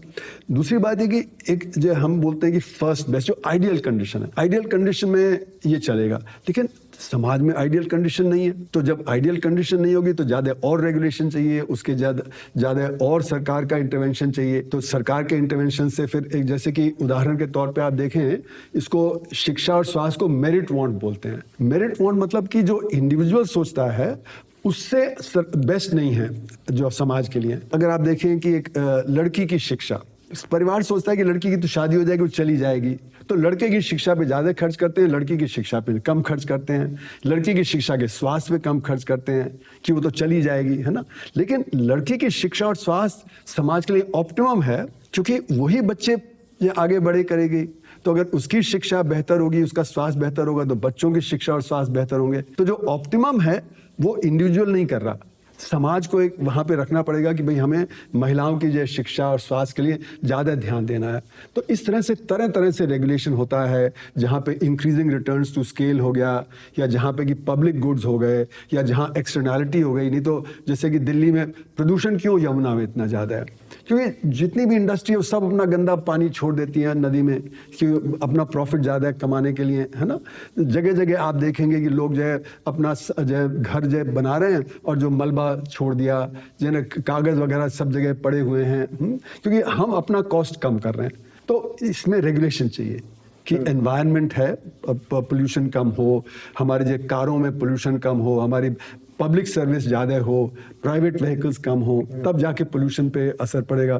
तो रेगुलेशन चाहिए होता है समाज में, कैपिटलिस्ट समाज में भी चाहिए होता है, और उससे तो ऑप्टिमैलिटी आती है, उससे तो आपका बेहतरी होती है। तो इसलिए रेगुलेशन अपने आप में खराब नहीं है, लेकिन जहाँ नॉन अकाउंटेबिलिटी है, जैसे कि अगर लेबर लॉज हैं, लेबर लॉज इंप्लीमेंट होने चाहिए जिससे कि आप वर्कर को ज़्यादा एक्सप्लॉइट ना करें। लेकिन अगर जो आपका इंस्पेक्टर आ रहा है वो पैसे खा रहा है और फिर वर्कर भी आप एक्सप्लॉइट कर रहे हैं और ये पैसे भी इधर खिला दे रहे हैं, तो जो काम होना चाहिए वो रेगुलेशन का नहीं होता है, क्योंकि ब्लैक इकॉनमी तेज है। तो ये जितनी अकाउंटेबिलिटी होगी उतना ये बेहतर चलेगा। अकाउंटेबिलिटी नहीं होगी तो रेगुलेशन भी ठीक से नहीं होगा और समाज में जो परेशानी वो चलती रहेगी। तो जैसे हमारे यहाँ JNU में 2008-9 में बच्चों ने पकड़ लिया, जो बहुत सारा कंस्ट्रक्शन चल रहा था, कि वो लेबरर्स को आधी तनख्वाह दे रहा था, मिनिमम वेज से भी आधी। वो मस्टर्ड रोल में फजिंग कर रहा था, है ना, वो दिखा तो इतना रहा था लेकिन दे आधा रहा था। तो बच्चों ने पकड़ लिया तो उन्होंने हंगामा किया। तो मिनिमम वेज अगर आप नहीं देंगे तो परिवार कैसे चलेगा, बच्चों की पढ़ाई नहीं होगी, बच्चों का जब वो नहीं होगा, तो समाज के लिए वो सब ऑप्टिमल है। तो इसलिए रेगुलेशन और अकाउंटेबिलिटी दोनों जरूरी हो जाते हैं समाज के लिए। हाँ, बट इसके आगे अगर हम जाएं तो job creation is a long term horizon, पर वो कैसे अचीव करे कोई? नहीं, तो देखिए, जैसे मैंने कहा ना, जॉब क्रिएशन के लिए हम लोगों ने अभी रिपोर्ट जारी की थी 2022 में, तो हमने पाया कि करीब आप समझिए 32 करोड़ हैं जिनके पास कोई ढंग का काम है, 28 करोड़ के पास काम नहीं है या ढंग का काम नहीं है। क्योंकि हमने कहा 4 तरह की बेरोजगारी है। एक तो वो है जो काम ढूंढ रहा है और काम नहीं मिल रहा, वो तो अनएम्प्लॉयड हो गया। एक वो है जो बाजार में 12 घंटे खड़ा होता है, 2 घंटे 3 घंटे का काम होता है, वो अंडर एम्प्लॉयड है, क्योंकि उतनी जो कमाई है उसमें उसका खर्चा नहीं चल सकता। मतलब आप थे 12 घंटे दुकान में, कस्टमर सिर्फ 3 घंटे तक आपने अटेंड किए। मतलब कि वो तो चलिए ठीक है, होता है, क्योंकि वो तो उस तरह का। लेकिन जो गरीब है, जो रिक्शा चला रहा है, जो ठेला चला रहा है, जो सिर पे बोझा लाद रहा है वगैरह ना, उसके लिए वो परेशानी हो, क्योंकि उसकी इनकम उतनी नहीं है। इसकी तो चलिए जब ग्राहक आया तो उसका मार्जिन ज़्यादा है, उसकी आमदनी हो जाती है, जो शॉपकीपर का आपने उदाहरण दिया। लेकिन वहाँ पे एक दूसरी समस्या भी आती है, उनके बेटे और बीवी के पास काम नहीं है तो वो भी दुकान पे बैठे रहते हैं, जिसको डिस्गाइज्ड अनएम्प्लॉयमेंट बोलते हैं, कि वो वहाँ पे बैठे हैं, खेत पे जा रहे हैं लेकिन खेत पे काम नहीं है उनके लिए, तो क्योंकि खेत पे गए तो डिस्गाइज्ड अनएम्प्लॉयमेंट है ना। तो ये तीसरी कैटेगरी हो गई। तो unemployment, under employment, disguised unemployment, और चौथा वो जिनको कुछ नहीं मिल रहा। तो जैसे कि मैंने कहा, शिक्षित नौजवान हैं जिनको उन्होंने काम ढूंढना बंद कर दिया, या जैसे महिलाएं हैं, वो बेचारी घर पे काम करती हैं पर लेकिन उनको पगार नहीं मिलती, उसकी तनख्वाह नहीं मिलती, तो उसको भी हम, जो हमारी डेफिनेशन है एम्प्लॉयमेंट की, हम कहते हैं कि वो लेबर फोर्स के बाहर हैं। तो इसलिए वो 28 करोड़ लोग हैं। तो हमारा बैकलॉग है 28 करोड़ का जिनको काम चाहिए। और हर साल 2.7 करोड़ बच्चे अपनी शिक्षा पूरी करके मार्केट में आ रहे हैं। किसी ने 10वीं करके आ रहा है, कोई 12वीं करके आ रहा है, कोई BA करके आ रहा है, कोई MA करके आ रहा है। तो ये 2.7 करोड़, इसमें हमने 25% निकाल दिया महिलाओं को, जो शादी जिनकी हो गई या जिनके बच्चे हो गए वो लोग नहीं होंगे, तो भी 2.4 करोड़ चाहिए हमें। तो 2.4 करोड़ तो हर साल चाहिए, और बैकलॉग 28 करोड़ का है, तो हमको 6-7 करोड़ हर साल काम पैदा करना है, तब जाके 5 साल में ये कंप्लीट होगा। अब सरकार क्या कह रही है, हमें सिर्फ 5 मिलियन चाहिए हर साल। 5 मिलियन से काम नहीं चलेगा, आपको 70 मिलियन हर साल करना है। तो कहाँ से करेंगे? तो जैसे मैंने कहा कि माइक्रो सेक्टर और कृषि, यही सबसे बड़े एम्प्लॉयर हैं। सर, माइक्रो सेक्टर कभी इंडिया में बूम भी कर रहा था, या कभी उसमें ज़्यादा क्या वो आगे जा रहा था, क्या वो ज़्यादा लोग एम्प्लॉय कर पा रहे थे? हम ज़्यादा ही लोग उसमें एम्प्लॉयड है। मतलब जो MSME सेक्टर जिसको कहते हैं, माइक्रो, स्मॉल और मीडियम, हाँ, उसका 97.5% रोजगार माइक्रो सेक्टर में है। और जो हमारा लार्ज सेक्टर है उसमें तो इतना ऑटोमेशन है। तो उदाहरण के तौर पे अगर आप देखें, तो मैं एक मारुति के उससे बात कर रहा था, वर्कर से, तो आज से 10 साल पहले 58 सेकंड में फैक्ट्री से एक कार निकलती थी, उस पे 10 रोबोट और 10 लोग काम करते थे। अब क्या हो गया है कि वहां पे 20 रोबोट और 5 लोग काम करते हैं और 38 सेकंड में एक कार निकलती है। तो मतलब उत्पादन बढ़ गया लेकिन रोजगार कम हो गया, क्योंकि ऑटोमेशन हो गया। उसी तरह स्टील का ले लीजिए, टाटा स्टील 1990 में 2 मिलियन टन स्टील बनाती थी 88,000 लोगों के साथ। आज 15 मिलियन टन स्टील बनाती है और सिर्फ 30,000 लोग हैं। तो वर्कफोर्स 1/3 हो गया और उत्पादन 7 गुना बढ़ गया। तो ऑटोमेशन बहुत हो रहा है, जिसकी वजह से संगठित क्षेत्र में काम नहीं मिलने वाला। हमें असंगठित क्षेत्र की तरफ ध्यान देना पड़ेगा, क्योंकि वहीं बेरोजगारी है, वहीं गरीबी है। वहां पे जॉब जनरेट करने के लिए जब हम कृषि में उनकी वेज ठीक कर देंगे, उनकी इनकम ठीक कर देंगे, है ना, तो वहां पे डिमांड जनरेट होगी। वो डिमांड कहाँ जाएगी? वो संगठित क्षेत्र में भी जाएगी, असंगठित क्षेत्र में भी जाएगी। असंगठित क्षेत्र में माइक्रो सेक्टर, स्मॉल सेक्टर को हम बढ़ावा देंगे तो वहां पे होगा। तो अभी जैसे कि माइक्रो सेक्टर में करीब 11.5 करोड़ लोग काम करते हैं, तो एवरेज में 1.7 रोजगार है वहां पे एक यूनिट में। अगर ये 1.7 को हम 3.4 कर दें, क्योंकि उनकी डिमांड अगर बढ़ जाए, तो 11 करोड़ और काम हो जाएंगे। तो बहुत बड़ा होगा, क्योंकि हमें तो मतलब बड़े लेवल पे करना है। तो जो हमारे कृषि में एक्स्ट्रा लेबर है, जो अनडिस्गाइज्ड अनएम्प्लॉयमेंट है, वो भी हो जाएगा। तो हमें फोकस करना है अनऑर्गेनाइज सेक्टर पे। ऑर्गेनाइज सेक्टर के पास ऑलरेडी बहुत कैपिटल है, उसको कोई मदद की जरूरत नहीं है, वो अपने आप इन्वेस्ट कर लेगा। जिस दिन हम अनऑर्गेनाइज सेक्टर, ये जो 94% लोग हैं, जब इनकी डिमांड बढ़ा देंगे तो ऑर्गेनाइज सेक्टर की डिमांड भी बढ़ेगी। तो अभी जैसे हमारी आमदनी वेल ऑफ सेगमेंट की तरफ जा रही है, जो बिलियनर्स हैं, जो रिच लोग हैं, उनकी आमदनी बढ़ रही है। पर एक अमीर आदमी को 100 रुपये आप अतिरिक्त देंगे तो ज्यादा से ज्यादा 5 रुपये खर्च कर देगा। जो भी उसको खर्च करना है वो तो ऑलरेडी खर्च कर रहा है। लेकिन गरीब आदमी को 100 रुपये देंगे तो पूरा 100 रुपये खर्च करेगा। अपनी पत्नी के लिए हो सकता है चप्पल खरीद ले, अपने लिए कमीज खरीद ले, बच्चे के लिए स्कूल बैग खरीद ले, है ना, तो पूरा 100 रुपये खर्च कर देगा। तो डिमांड जनरेट होगी। जब डिमांड जनरेट होगी तो सारी अर्थव्यवस्था तेजी पे आएगी। आज ऑर्गेनाइज सेक्टर क्या कह रहा है? डिमांड कम है। तो CII, FICCI, एसोचैम ये भी बोल रहे हैं डिमांड कम है, इसलिए हमारा इन्वेस्टमेंट कम है। जब इन्वेस्टमेंट कम होगा तो ग्रोथ कम होगी, जब ग्रोथ कम होगा तो एम्प्लॉयमेंट जनरेशन कम होगा। तो इसलिए डिमांड जनरेट करना बहुत ज़रूरी है। डिमांड के लिए हम नीचे का लेवल जो असंगठित क्षेत्र है, वहाँ पे जब हमारे सपोर्ट होगी और वहाँ पे एम्प्लॉयमेंट जनरेशन होगा, तो उससे अर्थव्यवस्था पटरी पे आनी शुरू हो जाएगी। सर, बजट पे फिर आपका क्या पॉइंट ऑफ व्यू है? आप बजट के बारे में कुछ बोलना चाहते थे कि बजट जब आता है बाहर, तो बजट में जितने भी क्षेत्र हैं जहां पे रोजगार पैदा हो सकता है, उसी को हम काट देते हैं। जैसे ही हमारा डेफिसिट बढ़ने लगता है, तो जैसे शिक्षा है उसको हम कर देंगे कम, स्वास्थ्य है उसको हम कम कर देंगे, रूरल एम्प्लॉयमेंट गारंटी स्कीम को हम कम कर देंगे, एग्रीकल्चर डेवलपमेंट को कम कर देंगे। तो ये जो क्षेत्र हैं जहाँ पे रोजगार ज्यादा पैदा होता है, वहीं पे हम कटौती कर देते हैं। और जहाँ पे रोजगार ज्यादा पैदा नहीं होता, जैसे संगठित क्षेत्र के लिए है, उसको हम बढ़ा देते हैं। तो जैसे कि हमारा जो अब कैपिटल जो बजट से दे रहे हैं हम कैपिटल डेवलपमेंट के लिए, उसको हमने बहुत तेजी से बढ़ाया पिछले 3 साल में। पर वो कहाँ जा रहा है? बड़े बड़े हाईवेज में, फ्रेट कॉरिडोर में, पावर सेक्टर में, IT सेक्टर में, जहां पे रोजगार पैदा ज्यादा नहीं होता। पहले आप सड़क बनती देखते थे 1980 में, तो सैकड़ों लोग काम करते थे। अब जहां सड़क बनती है आप देखेंगे 10 लोग काम करते हैं। बड़े बड़े ट्रैक्टर्स, बड़े बड़े बुलडोजर्स, बड़ी बड़ी क्रेन्स के साथ तो 10 लोग काम करते देखते हैं। तो वहां पे भी रोजगार ज्यादा पैदा नहीं होता। उसी तरह मैं ग्वालियर से आ रहा था तो मैंने देखा वो ट्रैक लेइंग मशीन चल रही थी, तो वहां 20 लोग काम कर रहे थे। पहले उसमें भी सैकड़ों लोग काम करते थे ट्रैक लेइंग वगैरह में। तो इनमें एम्प्लॉयमेंट जनरेशन नहीं होगा।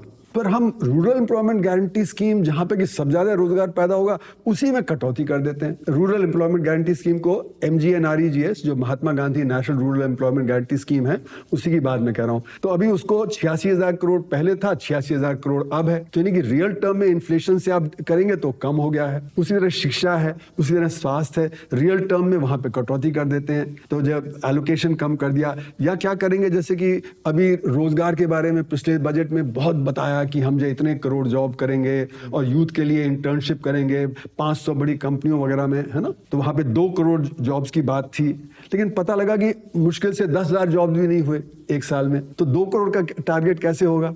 तो हम 5 साल में दिखा देंगे कि हम इतना खर्च करेंगे, इतना अचीव कर लेंगे, लेकिन आप देखेंगे तो उस साल में कुछ अचीव ही नहीं हुआ। तो बजट में बढ़ा चढ़ा के दिखाया जाता है कि हम सबके लिए कर रहे हैं, लेकिन हो सिर्फ ऑर्गेनाइज सेक्टर के लिए रहा है। और उसी में परेशानी है, क्योंकि आपको जब तक असंगठित क्षेत्र के लिए या एम्प्लॉयमेंट इंटेंसिव एरियाज के लिए इन्वेस्टमेंट नहीं करेंगे, वहां पे प्रोत्साहन नहीं देंगे, तब तक आपका वो अनएम्प्लॉयमेंट और बढ़ता जाएगा। तो प्राइवेट सेक्टर भी नहीं कर रहा, पब्लिक सेक्टर भी नहीं कर रहा। तो इसलिए हमारी जो नीतियां हैं उन्हीं को हमें बदलना है। जिस दिन हम नीतियों को बदलेंगे, कृषि को सपोर्ट देंगे, माइक्रो सेक्टर को सपोर्ट देंगे, स्मॉल सेक्टर को सपोर्ट देंगे, तभी वो बढ़ेगा। उसमें एक बड़ा रोल GST का भी है। जो GST है वो कहने के लिए हमने असंगठित क्षेत्र को उसके बाहर रखा है। तो जो 50 लाख से कम का टर्नओवर है उसको तो बाहर कर दिया, जो 1.5 करोड़ तक का टर्नओवर है वो कॉम्पोजिशन स्कीम में आता है, लेकिन उनको इनपुट क्रेडिट नहीं मिलता। तो इनपुट क्रेडिट नहीं मिलने से उनका कॉस्ट बढ़ जाता है, जबकि ऑर्गेनाइज सेक्टर को इनपुट क्रेडिट मिलता है तो उसका कॉस्ट कम हो जाता है, तो इसलिए उसका माल सस्ता हो जाता है, इसका माल महंगा रहता है, तो डिमांड शिफ्ट कर जाती है। तो उदाहरण के तौर पे एक हमारे दोस्त थे, वो एक बिजनेस चलाते हैं, छोटा सा दफ्तर वगैरह चलाते हैं। तो वो पहले बेसमेंट में जो छोटा फोटो कॉपिंग वाला बंदा था उसके पास भेजते थे अपना फोटो कॉपिंग का, लेकिन उसके पास जीएसटी नंबर नहीं, तो वो बड़ी कंपनी को देते हैं जीएसटी, यहाँ से डिमांड उधर शिफ्ट कर गई। तो डिमांड शिफ्ट कर गई है जो असंगठित क्षेत्र है उससे संगठित क्षेत्र में। तो संगठित क्षेत्र को फायदा हो रहा है जीएसटी से, असंगठित क्षेत्र को परेशानी हो रही है। तो ये इसलिए हम लोगों ने जीएसटी का रिफॉर्म सजेस्ट किया कि इनपुट क्रेडिट का सिस्टम ही खत्म कर दो, क्योंकि जीएसटी तो लास्ट पॉइंट टैक्स है। जितना भी टैक्स बीच में मतलब आपने चार्टर्ड अकाउंटेंट को पे किया, इसको ट्रांसपोर्टर को किया, उसको किया, वो फाइनली तो कंज्यूमर से ही चार्ज होता है। तो है तो फाइनल पॉइंट, लेकिन कलेक्ट होता है 100 स्टेजेस में। वो यही कहीं 5 पैसा हो रहा है, कहीं 15 पैसे हो रहा है, कहीं 1 रुपया हो रहा है। हाँ, तो आप क्या आप सजेस्ट कर रहे हैं कि फाइनली कलेक्ट करें, बीच में आप सब रोक दें। तो उससे क्या होगा कि जो अभी जो माइक्रो स्मॉल सेक्टर को जो डिसइंसेंटिव है वो खत्म हो जाएगा, क्योंकि इनपुट क्रेडिट का सिस्टम ही खत्म हो जाएगा और कलेक्शन भी आपका वहीं से है। तो जैसे अरुण जेटली जी कहते थे कि 95% टैक्स आता है 5% यूनिट से, तो वही 5% यूनिट्स पे करेंगे, बाकी को सबको आप जो छोड़ दीजिए, क्योंकि उससे आपका मेजॉरिटी आ जाएगा जीएसटी से। और सबसे बड़ी बात यह है कि जो आपको टैक्स कलेक्ट करना चाहिए वो डायरेक्ट टैक्स से कलेक्ट करना चाहिए, ना कि इनडायरेक्ट टैक्स से। तो अगर जीएसटी कम होता भी है तो वो बेहतर है, आप डायरेक्ट टैक्स से कलेक्ट करिए। डायरेक्ट टैक्स में मतलब corporation tax, income tax, wealth tax, estate duty, इन सब से आप कलेक्ट करेंगे। तो उससे जो आपका फायदा होगा कि आप ये इनडायरेक्ट टैक्स कम करेंगे तो इन्फ्लेशन भी कम हो जाएगा, और जो इनको परेशानी है माइक्रो स्मॉल को, वो भी खत्म हो जाएगी, रोजगार भी ज्यादा पैदा होगा और उससे फिर अर्थव्यवस्था और ज्यादा सुचारू रूप से चलेगी। तो जीएसटी का एक बहुत कंट्रीब्यूशन है in pushing people out of the economy. मतलब कि जो हमारे जो असंगठित क्षेत्र है उसको नुकसान कर रहा है। तो हमारे देश में आप देखेंगे 4 बड़े झटके लगे हैं असंगठित क्षेत्र को 2016-17 के बाद। पहला तो नोटबंदी, क्योंकि असंगठित क्षेत्र सारा कैश में काम करता था, तो उसको सबसे बड़ा धक्का लगा। वो रिकवर कर भी नहीं पाया था, तो 2017 के जुलाई में आपने जीएसटी ले आए, उसका बड़ा धक्का लगा। फिर अगले साल एनबीएफसी क्राइसिस आ गया, उसका बड़ा धक्का लगा। एनबीएफसी क्राइसिस क्या था? नॉन बैंकिंग फाइनेंशियल कंपनी है ना, जैसे कि आईआईएफएल वगैरह, ये सारी जो कंपनियां हैं वो कोलैप्स करने लगी, नॉन बैंकिंग फाइनेंस कंपनियां। तो वहीं से लोन मिलता था छोटी इकाइयों को, वहीं से कंज्यूमर लोन मिलता था, तो उसका असर पड़ा। और फिर पैंडेमिक आया, उसने बहुत जबरदस्त धक्का दिया। तो अभी तक असंगठित क्षेत्र रिकवर नहीं कर पाया है। तो ये असंगठित क्षेत्र को ये 4 बड़े धक्के लगे। नोटबंदी की कोई जरूरत नहीं थी, क्योंकि नोटबंदी से कोई काले धन की अर्थव्यवस्था पे असर नहीं पड़ा, लेकिन अर्थव्यवस्था पे असर पड़ गया। तो उस समय जैसे कि आपने देखा कि मार्केट में जब 2016 नवंबर में जब आपका ये आया नोटबंदी, तो मार्केट खाली हो गए, मंडियां खाली हो गई ना, किसानों का माल नहीं आ रहा था मंडियों में। मेरी किताब जो है इस पे नोटबंदी पे, उसमें मैंने दिखाया कि आज़ादपुर मंडी जो नॉर्थ इंडिया की सबसे बड़ी मंडी है, उसमें जितना माल पहले आता था उसका आधे से भी कम माल आ रहा था। और सब्जी और फल और फूल तो खेतों में ही नष्ट हो गए, क्योंकि उनका जो हार्वेस्टिंग का कॉस्ट था वही ज्यादा था, दाम तो कोलैप्स कर गए थे। लोगों ने अपनी शिमला मिर्च, टमाटर, दूध, फूल वगैरह सब सड़क पे बिखेर दिए थे, जगह जगह। तो हमारे कृषि पे असर पड़ा, हमारे इंडस्ट्री पे असर पड़ा, हमारी सर्विसेज पे असर पड़ा, परचेसिंग पावर पे भी असर पड़ा। परचेजिंग पावर पे तो असर पड़ा, क्योंकि ये हुआ सब। और जैसे मैं ग्वालियर गया तो वहाँ पे होलसेल मार्केट में देखने गया कि वहाँ पे क्या हालात हैं। वो मार्च में मैं गया, मतलब 5 महीने बाद। तो लोगों ने अपनी दुकान नहीं खोली थी, वो बैठे ताश खेल रहे थे। मैंने कहा क्या हुआ? तो कहने लगे जी ग्राहक ही नहीं आ रहे। तो 5 महीने बाद भी मार्च में भी मतलब जो रिकवर नहीं किया था। यानी कि जिस साल में नोटबंदी के साल में जो रेट ऑफ ग्रोथ हमारा नेगेटिव हो गया, तो सरकारी आंकड़े दिखा रहे हैं कि हमारा रेट ऑफ ग्रोथ 8%। तो यानी कि इतना गड़बड़ी है हमारे मेथड में। और फिर जो जीएसटी ने फिर गड़बड़ी मचा दी। तो 4 बड़े झटके लगे। इसीलिए मैं कह रहा हूं कि असंगठित क्षेत्र गिरावट पे है, संगठित क्षेत्र बढ़ रहा है। तो संग्रहित क्षेत्र बढ़ने का मतलब ये हुआ कि हम ये मान लेते हैं कि हमारी अर्थव्यवस्था टोटल संग्रहित क्षेत्र के आधार पर चल रही है, जबकि वो बात नहीं है। तो उसको मैंने रिकैलकुलेट जब किया तो देखा कि हमारी अर्थव्यवस्था 6.5-7% की एवरेज पे नहीं जा रही, वो 1 या 1.5 या 2% की एवरेज पे जा रही है। तो इसलिए मैं बार बार कहता हूँ कि अभी हमारी अर्थव्यवस्था 5वीं बड़ी अर्थव्यवस्था नहीं हुई है, अभी वो 9वीं बड़ी अर्थव्यवस्था ही है। क्योंकि अगर 6.5-7% की रफ्तार से जाती होती तो हम फ्रांस और ब्रिटेन वगैरह से आगे हो जाते। लेकिन 1.5% जब है हमारी रेट ऑफ ग्रोथ, और पैंडेमिक के दौरान नेगेटिव हो गई, नोटबंदी के दौरान नेगेटिव हो गई वो हमारी ग्रोथ रेट, और पैंडेमिक के पहले भी अर्थव्यवस्था में नेगेटिव ग्रोथ रेट हो गई थी, है ना, क्योंकि ऑफिशियली वो 3.1% हो गया था रेट ऑफ ग्रोथ, है ना। तो ये सब दिखा रहा है कि हम मतलब आंकड़ों का खेल कर रहे हैं, आंकड़ों को हम बढ़ा चढ़ा के दिखा रहे हैं, जबकि वो सिचुएशन नहीं है। क्योंकि अगर अर्थव्यवस्था 6.5-7% बढ़ती होती तो बेरोजगारी नहीं बढ़ती, रोजगार पैदा होता। जो हमारे यहाँ परेशानी है असंगठित क्षेत्र की, वो नहीं होती।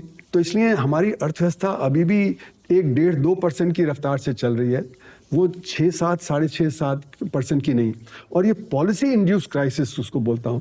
ये क्राइसिस जो है ये पॉलिसी की वजह से आया है, क्योंकि हमारे नोटबंदी गलत पॉलिसी हो गई, जीएसटी गलत हो गया, एनबीएफसी का क्राइसिस के पीछे कारण जो पॉलिसी इंड्यूस थे, और सडन लॉकडाउन कर दिया हमने पैंडेमिक के समय, उससे एकदम से क्राइसिस बहुत बढ़ गया। तो ये 4 बड़े झटके लगे अर्थव्यवस्था को, क्योंकि हमने गलत नीतियां अपनाई। और गलत नीतियां अपनाने के पीछे वजह ये है कि हमारे यहाँ जो डिसीजन मेकिंग है सरकार में बहुत ज्यादा सेंट्रलाइज हो गया पीएमओ में। मिनिस्ट्रीज को भी अब जो छूट नहीं है, जो पीएमओ कहता है वो मिनिस्ट्रीज करती हैं।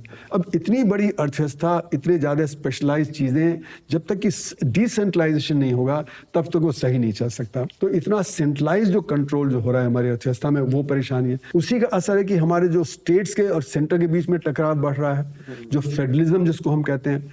इतना हमारे यहाँ अलग अलग तरह के प्रांत हैं। जो समस्या आसाम की है वो गुजरात की नहीं है, जो समस्या हिमाचल की है वो तमिलनाडु की नहीं है। तो हम वन साइज फिट्स ऑल नहीं कर सकते, हमें स्टेट्स को ज़्यादा ऑटोनॉमी देनी है, तब वो ज़्यादा पनपेंगे। हम सेंट्रली कंट्रोल करते हैं और सेंट्रल के पास रिसोर्सेज हैं तो पॉलिटिकली कंट्रोल कर लेते हैं कि कहाँ पे। तो डबल इंजन की सरकार की बात करते हैं कि मतलब हमारी सरकार सेंटर में भी हो, स्टेट्स में भी हो। वो तो गलत बात है, वो तो फेडरलिज्म के खिलाफ है। तो फेडरलिज्म के खिलाफ होने की वजह से उसका असर हमारे यहाँ कि हमारे जो गरीब प्रांत हैं वो उतना तेज नहीं हो पाते जितना होना चाहिए। अब जैसे बिहार है, बिहार की क्या समस्या? बिहार सबसे जो बड़े प्रांत हैं, सबसे गरीब प्रांत बिहार है, उसकी प्रति व्यक्ति आय वहां पे सबसे कम है। तो बिहार का जो सेविंग है वो बिहार से निकल के उन्नत प्रांतों में चली जाती है। तो उसको हम बोलते हैं क्रेडिट डिपॉजिट रेशियो, मतलब कि कितना आप डिपॉजिट कर रहे हैं अपनी सेविंग और उसमें कितना क्रेडिट वहां पे आपका यूज हो रहा है फॉर प्रोडक्शन। तो क्रेडिट डिपॉजिट रेशियो जो बिहार का है वो ऑल इंडिया का एवरेज का आधा है, और दिल्ली बंबई का 100 से ऊपर है। यानी कि वो अपनी ही नहीं, बाकी और जगह की भी सेविंग्स वहां पे जा रही हैं। तो इससे हमारी गैर बराबरी बढ़ जाती है। तो सेंटर जो एक ये प्ले कर रहा है ना, वो हमारे जो फेडरलिज्म है उससे, जो डिसेंट्रलाइजेशन होना चाहिए उससे, तो उस सब का असर है कि हमारे जो गरीब प्रांत हैं वो गरीब रह जा रहे हैं। वो चाहे आप उनमें मदद भी कर दें तो भी वो अच्छा नहीं कर पा रहे, क्योंकि प्राइवेट कैपिटल वहाँ से बाहर चला जाता है। तो ये सारी समस्याएं हैं जिससे इतना ज़्यादा सेंट्रलाइजेशन सही नहीं है, और जो पॉलिसी इंड्यूस क्राइसिस है उसकी वजह से भी ये परेशानियां हमारे यहाँ बढ़ती जाती हैं असंगठित क्षेत्र की। पर सर इसमें एक लास्ट चीज मैं पूछना चाहूंगा कि ये जो पेट्रोल डीजल है ये कभी जीएसटी के अंदर नहीं आने वाला। आपको ये समझना पड़ेगा कि इसकी वजह क्या है। 2 कैश काउ हैं हमारे यहाँ, है ना। कैश काउ मतलब कि वो रेवेन्यू देती हैं। एक तो ये पेट्रोलियम पदार्थ, और दूसरा जो आपके जो अल्कोहल, ये कैश काउ है। तो स्टेट्स को खतरा था कि जीएसटी आने के बाद उनको रेवेन्यू ठीक नहीं मिलेगा, और सेंटर को भी एक खतरा था कि शायद ना मिले। तो ना सेंटर चाहती थी कि ये दोनों चीजें जीएसटी में आए, ना स्टेट्स चाहते हैं। लेकिन अभी जैसे पैंडेमिक हुआ, पैंडेमिक के दौरान दुनिया में पेट्रोलियम गुड्स के दाम गिरे, लेकिन हमारे यहाँ टैक्स बढ़ा के टैक्स रेवेन्यू से लिया गया। वही कैश काउ वाली बात आ गई। अच्छा, उसी तरह जैसे कि लिकर, तो उसमें भी ये हुआ कि जो उसमें टैक्स बढ़ा दिया तो जो रेवेन्यू आता रहा। अब सवाल ये कि अगर सेंटर चाहे तो आज एक्साइज ड्यूटी कम कर दे, दाम कम हो जाएंगे, लेकिन सेंटर नहीं करेगा। अच्छा, सेंटर के पास क्योंकि इतने सारे राज्य हैं जहां पे बीजेपी का राज है, तो जीएसटी में भी कमी ला सकते हैं, जीएसटी काउंसिल से कह के नहीं कर रहे, क्योंकि उनको पता है कि उन राज्यों को भी परेशानी हो जाएगी और इनको भी। और आज की स्थिति यह है कि जो आप जो फ्री में चीजें बांट रहे हैं, उसके चलते सारे राज्यों के बजट क्राइसिस में आ रहे हैं। महाराष्ट्र में कहा था कि हम आने के बाद और बढ़ा देंगे जो महिलाओं को पैसा मिलेगा, नहीं कर रहे, है ना। उसी तरह हिमाचल में सैलरी नहीं पे कर पा रहे, पंजाब में बहुत हाई डेट हो गया है, और मध्य प्रदेश में भी वो नहीं कर पा रहे जो उन्होंने बजट वो उसमें इलेक्शन में प्रॉमिस किया था। तो ये जो राज्य हैं, इनके क्राइसिस बहुत ज्यादा है। सेंटर का भी अगर आप देखें तो पैंडेमिक के दौरान जो डेट था as a percentage of GDP वो बहुत बढ़ गया था, अभी भी वो बहुत हाई है, 60% के करीब है। तो ये रेवेन्यू रेजिंग होना चाहिए। तो रेवेन्यू को आप कहां से बढ़ा सकते हैं? डायरेक्ट टैक्सेस से बढ़ाना चाहिए, ना कि जीएसटी से बढ़ाना चाहिए। तो मैं कहूंगा कि हमारा जो रीओरिएंटेशन होना चाहिए, क्योंकि काले धन की अर्थव्यवस्था इतनी तेज है, काले धन की अर्थव्यवस्था को अगर हम जो व्हाइट में ले आए तो आज जो हमारा 17% के करीब टैक्स जीडीपी रेशियो है वो 41% तक पहुंच जाएगा। मतलब 20-22% अतिरिक्त आपको टैक्स जीडीपी रेशियो मिल जाएगा। तो फिर आप इनडायरेक्ट टैक्स कम कर सकते हैं, फिर आप ये पेट्रोलियम गुड्स पे आप कम कर सकते हैं। लेकिन पेट्रोलियम गुड्स पे टैक्स लगाने का एक और कारण है कि पर्यावरण प्रदूषित होती है। जितना आप ये फ्यूल इस्तेमाल करेंगे उतना और होगा। तो इसलिए मेरा मानना है कि इसलिए हमें बड़ी केयरफुली उसको करना चाहिए, जिससे पब्लिक ट्रांसपोर्ट बढ़े, प्राइवेट ट्रांसपोर्ट ना बढ़ता जाए। अब जितने भी मेट्रोज हैं, आप बैंगलोर ले लीजिए, बॉम्बे ले लीजिए, दिल्ली ले लीजिए, ट्रैफिक भरा पड़ा है, ट्रैफिक जैम्स हैं, वहां पे पोल्यूशन हो रहा है। तो हमारे लो कंजम्पशन लेवल पे भी हमारे शहर बहुत ज्यादा प्रदूषित हैं। Air is polluted, water is polluted, जबकि हमारा कंजम्पशन जो एडवांस कंट्रीज यूरोप और अमेरिका के कंपैरिजन में सिर्फ 5% है। तो इतने लो कंजम्पशन पे इतना ज्यादा पोल्यूशन है, तो अगर हम और ये फ्यूल वगैरह का कंजम्पशन बढ़ा देंगे प्राइवेट व्हीकल्स वगैरह करके, तो और ज्यादा प्रदूषण बढ़ जाएगा। तो इसलिए हमें रैशनल पॉलिसीज फॉलो करनी पड़ेंगी। मैक्रो लेवल पे हमें जब करना पड़ेगा कैसे रोजगार पैदा करें और नॉन पोल्यूटिंग वे में। पर्यावरण को बचाने के लिए काफी रोजगार हम दे सकते हैं, जैसे पानी है वो प्रदूषित ना हो, हवा प्रदूषित ना हो, हमारे जंगल ना कटें, हमारा एग्रीकल्चर सही ढंग से चले, उसमें भी रोजगार बहुत पैदा हो सकता है। शिक्षा है, स्वास्थ्य है, उसमें बहुत पैदा हो सकता है। माइक्रो सेक्टर है, तो हम एम्प्लॉयमेंट जनरेशन भी कर सकते हैं और अपनी अर्थव्यवस्था को प्रॉपर्ली गाइड भी कर सकते हैं। लेकिन इसमें जो परेशानी कहाँ से आती है? परेशानी आ रही कि अगर आप देखें तो there is a global financial architecture. ये जो ग्लोबल फाइनेंशियल आर्किटेक्चर है, आज 90 टैक्स हेवन है। तो अपने काली कमाई आपने यहाँ की और वो देश से बाहर निकाल ली, वो बड़ा आसान हो जाता है। तो काली कमाई और ज्यादा बढ़ती जाती है और उस पर सरकार का अंकुश नहीं लगता, क्योंकि वो सॉवरेनिटी आ जाती है बाकी देशों की। तो आपको जो काली कमाई जो बाहर ले जाए उसका कहाँ से डेटा मिलता है? चोरी का डेटा। तो जैसे क्लाइबे ने जो चोरी कर लिया था एलजीटी बैंक का डेटा, उसी तरह फावियानी ने करा था यूबीएस का डेटा जो फ्रेंच ने हमें ऑफर किया। एलजीटी का डेटा तो हमें जर्मन्स ने ऑफर किया। उसी तरह जो इंटरनेशनल कंसोर्टियम ऑफ जर्नलिस्ट हैं उनको मिल गया मोसैक फोंसेका का डेटा, पैनामा में जो हैक करके, है ना। फिर पैराडाइज पेपर्स का मिल गया था, ब्रिटिश वर्जिन आइलैंड का मिल गया। ये सारा चोरी का डेटा है, क्योंकि कोई आपको आगे बताता नहीं है कितना है। चोरी के डेटा से आपको पता लगता है। तो ये जो काले धन की अर्थव्यवस्था है, ये तेज इसलिए भी हो रही है क्योंकि ग्लोबल फाइनेंशियल आर्किटेक्चर इसको करता है, और वही ग्लोबल फाइनेंशियल आर्किटेक्चर फिर आपकी पॉलिसीज को इफेक्ट करता है। कैपिटल बहुत मोबाइल हो गया है, लेबर मोबाइल नहीं है। तो कैपिटल जो अपनी मोबिलिटी है उसके चलते हुए आपकी नीति निर्धारित करता है। तो आज फिस्कल डेफिसिट को कंट्रोल करना ज्यादा इंपॉर्टेंट है बनिस्पत गरीबी को खत्म करना। तो जहां भी आप देखेंगे फिस्कल डेफिसिट बढ़ता है तो गरीबों की स्कीम्स में कटौती हो जाती है। जो ऑर्गेनाइज सेक्टर स्कीम्स है उनमें कटौती नहीं होती है।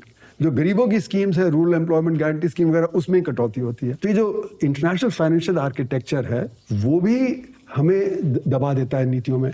तो हमको एक रिलेटिव ऑटोनॉमी चाहिए, जिससे कि जो गरीब आदमी है उसके लिए हम ज्यादा करें, उसी से अर्थव्यवस्था और तेज होगी। हम जब तक ये इंटरनेशनल फाइनेंशियल आर्किटेक्चर के दबाव में रहेंगे तो हम वो नहीं कर पाएंगे जो हमें करना चाहिए अर्थव्यवस्था में। हम उनके हित की तरफ ध्यान देते रहेंगे। जैसे आप बोलते हैं 23 क्रॉप्स पे एमएसपी मिलना चाहिए, तो वो भी तो इकोनॉमी को डेफिसिट की तरफ ही ले जाएगा ना? नहीं, 23 क्रॉप के लिए अनाउंस करते हैं हम, हाँ। लेकिन इम्प्लीमेंट सिर्फ 3 क्रॉप से होता है। पर अगर 23 पे इम्प्लीमेंट हो जाए तो 23 पे नहीं, मत करो, 200 पे होना चाहिए। ओके। उसकी वजह क्या है? उसकी वजह ये है कि आपका डेफिसिट कम हो जाएगा। क्योंकि अभी आपको जो बहुत ज़्यादा एक्स्ट्रा जो वीट और पैडी और शुगर उस पर बहुत सपोर्ट देना पड़ रहा है। 2 लाख करोड़ रुपया फूड कॉर्पोरेशन वगैरह को देना पड़ता है।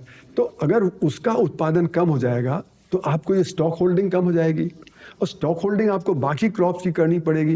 लेकिन जब दाम एमएसपी से कम जाएगा तभी आपको करना पड़ेगा। तो ऐसा नहीं कि सरकार को पूरा का पूरा जो खरीदना है, क्योंकि सरकार ने पूरा खरीद लिया तो बाकी सब तो भूखे मर जाएंगे ना। आम जनता जो खरीदेगी, सरकार को बचा हुआ खरीदना है। हाँ, जो एक मार्जिन पे जब दाम एमएसपी से कम होने लगेगा वही खरीदना है। तो वो हो सकता है दाल का हो, वो हो सकता है जो आपका तिलहन का हो, वो हो सकता है पैडी का हो, वो हो सकता है आपका वीट का हो, शुगर का, लेकिन मार्जिन पे ही खरीदना है। तो ये हवा बना देते हैं कि नहीं 28 लाख करोड़ रुपए खर्च हो जाएगा। मैं कहता हूँ 28 लाख करोड़ कैसे खर्च होगा? भाई आपको क्या जनता को भूखा मारना है क्या? आपको सारा स्टॉक होल्डिंग खुद ही करना है क्या? आपको तो सिर्फ मार्जिन पे जहां दाम कम होने लगे एमएसपी से तभी आपको लेना है। तो आपका डेफिसिट तो एक्चुअली कम हो जाएगा और आपका फॉरेन एक्सचेंज रिजर्व भी बेटर होगा, क्योंकि अभी आप दालें बाहर से मंगवाते हैं, आप तेल बाहर से मंगवाते हैं। जब उनका उत्पादन बढ़ जाएगा, जो एक्स्ट्रा जब एकरेज इधर जा रहा है शुगर केन को और वीट को और पैडी को, वो उधर जाएगा तो उसकी फिर आपकी शॉर्टेज कम हो जाएगी। अच्छा, लोगों के हाथ में आमदनी ज्यादा आएगी तो फिर वो जो डिमांड है माइक्रो सेक्टर की वो बढ़ जाएगी, तो वहां पे एम्प्लॉयमेंट जनरेशन होगा, तो जो एक्स्ट्रा लेबर एग्रीकल्चर में वो वहां चला जाएगा। तो मैक्रो में हमें देखना चाहिए, हम क्या माइक्रो थिंकिंग करते हैं। हमको लगता है अरे सारे क्रॉप पे अगर एमएसपी देंगे तो सरकार को सारा प्रोक्योर करना पड़ेगा, तो हम गलत दिशा में मोड़ दे देते हैं। हाँ, बेसिकली आई थिंक एमएसपी किसान का लास्ट ऑप्शन है ना। पहले तो मार्केट में ही जाएगा जहाँ उसे ज्यादा पैसे मिले, इज्जत मिले। नहीं, मार्केट में अगर माइक्रो सेक्टर और जो गरीब आदमी के हाथ में ज्यादा वेज होगी तो डिमांड ज्यादा बढ़ जाएगी। ऐसा नहीं मैं कह रहा कि उसका कोई नेगेटिव असर नहीं होगा। नेगेटिव असर ये होगा कि इन्फ्लेशन थोड़ा तेज होगा, तो उसको कंट्रोल करने के लिए हम इनडायरेक्ट टैक्सेस को कम करें। तो इसलिए एक मैक्रो पैकेज चाहिए। मैक्रो पैकेज में फूड के दाम बढ़ेंगे और बाकी चीजों के दाम कम होंगे, बिकॉज आप जो जीएसटी कम कर देंगे, आप जो इनडायरेक्ट टैक्सेस जो और लगते हैं वो कम कर देंगे, है ना, पेट्रोल फ्यूल वगैरह वाले एक्साइज ड्यूटी वगैरह कम कर देंगे, वैट कम कर देंगे। तो इसलिए आपको बैलेंस करके चलना पड़ेगा। लेकिन हम ये नहीं कह सकते कि मिडिल क्लास और रिच क्लास का जो बेनिफिट है वो at the expense of farmer हो। अभी तो हम कह रहे हैं कि भाई फार्मर कमजोर है तो कोई बात नहीं, मिडिल क्लास को नहीं नुकसान होना चाहिए या रिच को नुकसान नहीं होना चाहिए। तो जो अनएम्प्लॉयमेंट है उससे किसको फायदा होता है? बिजनेस को सस्ता लेबर मिल जाता है, और जो मिडिल क्लास है उसको घर में जो नौकर मिल जाते हैं। हमारे एक ड्राइवर होगा, एक घर में सर्वेंट होगा, एक मेड होगी, वो तो एक नहीं रख पाता, जबकि उसकी तनख्वाह मुझसे कम से कम 50 गुना ज्यादा है। तो वहां पे हम लोग का मिडिल क्लास वालों का ये एक वेस्टेड इंटरेस्ट है कि हमारे अनएम्प्लॉयमेंट रहेगा तो वेज हम कम देंगे, है ना, हमारे यहाँ फूड प्राइसेस कम रहेंगे तो वेज हम कम देंगे, है ना। तो वो किसान के हक को मार के हम मिडिल क्लास का और जो अर्बन क्लास का और जो well of segment of business उसका फायदा देख रहे हैं। हमको अगर नीतियां चलानी है, सोशल जस्टिस करना है, तो सबके लिए जस्टिस करना पड़ेगा। हम सिर्फ ये नहीं कर सकते कि हम मिडिल क्लास का देखें या बिजनेस का देखें कि उनको सस्ता लेबर मिल जाएगा। Sir, thank you so much for coming, this was very good.